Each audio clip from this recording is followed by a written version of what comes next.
નમસ્કાર દર્શક મિત્રો, મારું નામ પટેલ પલ કુમારી ફ્રોમ આનંદ કૃષિ યુનિવર્સિટી આણંદ। તો આજે આપણે આવ્યા છીએ અહીં જે આખા ઇન્ડિયામાં જે નેશનલ લેવલનું સેન્ટર છે એટલે કે ઔષધીય અને સુગંધિત વનસ્પતિય સંશોધન કેન્દ્ર જે અમારી કોલેજમાં છે। તો આજે આપણે જે વનસ્પતિ ઔષધીય છે એમના વિશે થોડીક માહિતી મેળવશું। મિત્રો, આજે આપણે અશ્વગંધા વિશે અને એના ફાયદા અને ગેરફાયદા વિશે જાણીશું।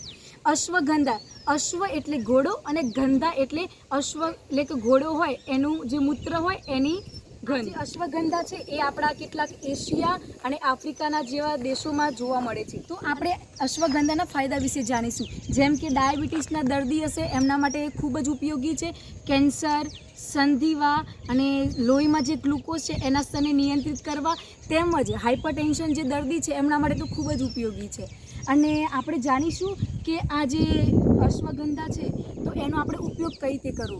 આ જે અશ્વગંધા છે એનો મોસ્ટલી આપણે રૂટ્સ કાં તો સીડમાંથી એનો પાવડર બનાવવામાં આવે છે। તો અશ્વગંધાનો સીડ હશે એના પાવડરને આપણે ઘીમાં કે પાણી અને અથવા તો દૂધમાં મિશ્રણ કરીને આપણે એનો ઉપયોગ અને જો તમને ડાયરેક્ટ એનું ઉકાળો બનાવીને તમને અનુકૂળ ના આવે તો આની તૈયાર ટેબ્લેટ બી આવે છે, તો આપણે એની તૈયાર ટેબ્લેટનો પણ ઉપયોગ કરી શકીએ છીએ।